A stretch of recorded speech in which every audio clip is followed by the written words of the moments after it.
Aujourd'hui, on va parler de l'épaule, du montage d'une manche sur un pull. Cette technique, vous avez été nombreuses à me le demander.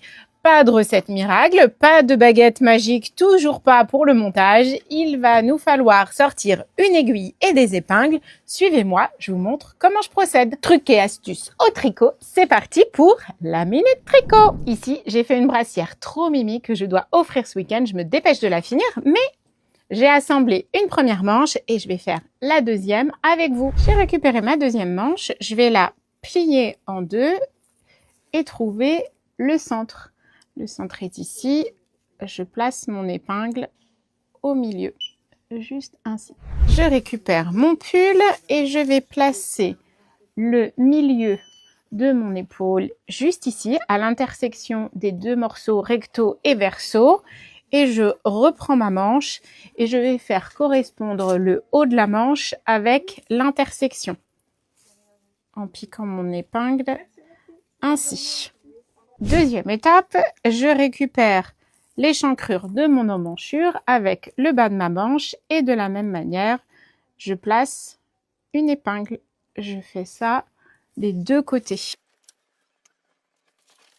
Première astuce, vous l'avez remarqué, moi je préfère faire un montage d'épaule avec une emmanchure bien ouverte. Je trouve que la pièce est beaucoup plus maniable et surtout on a une plus grande visibilité de la répartition des mailles entre l'emmanchure et la manche. Deuxième astuce pour la répartition des mailles d'une extrémité à l'autre.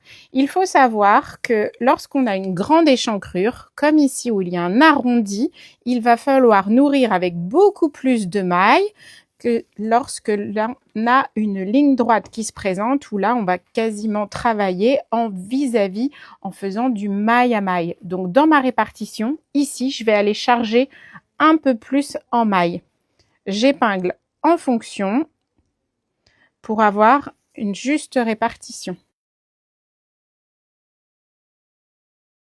Alors, c'est parti, j'ai tout épinglé et maintenant, je vais y aller petit à petit en respectant l'épinglage pour pouvoir garder une proportion entre toutes les mailles que j'ai glissées dans mes arrondis ou dans les lignes droites.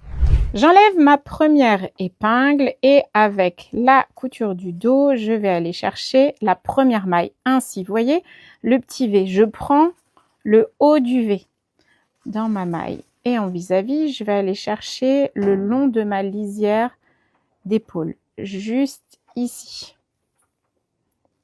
Et je serre. Et je vais faire jusqu'à la prochaine épingle une juste répartition. Donc ici, je reprends le V en haut. Et puis ici, je vais aller chercher une maille. Je recommence, je vais chercher le V en haut. Et là, je vois que je vais être un peu juste en nombre de mailles. Donc, je vais aller chercher 2 mailles en haut, comme ça, juste le long de la lisière. Je pique dans mes 2 mailles. Et là, c'est la troisième astuce. Je vais veiller tous les 2-3 allers-retours à serrer mon fil pour ne pas avoir à le serrer à la fin du rang et ainsi resserrer mon emmanchure. Ça évite que l'emmanchure soit trop rigide et qu'elle soit plutôt agréable à porter. On va serrer régulièrement toutes nos mailles.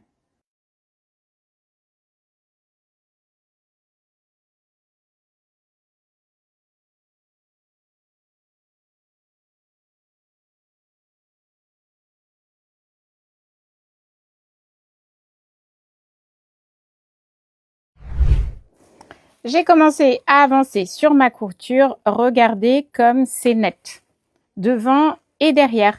Je vais terminer ainsi tout le tour de ma manche. On peut commencer aussi bien par le haut de l'épaule en descendant jusqu'en bas ou bien en commençant par le bas de la manche et en haut de l'épaule. On a tout épinglé, donc il n'y a pas de souci de répartition. Je termine et je vous retrouve à la fin. Et voilà, ma petite manche est bien montée et ma brassière presque prête à offrir. Il va me rester à coudre la manche dessous, les côtés en couture invisible, mais ça, je vous en ai déjà parlé. Et voilà, à votre tour, vous allez pouvoir mettre des manches à votre pull. Même si la mode est au sans manches, c'est toujours bon à savoir. J'espère que cette vidéo du montage de manches tant attendue vous aura été utile. J'attends vos commentaires pour d'autres astuces, tricot ou crochet. À bientôt!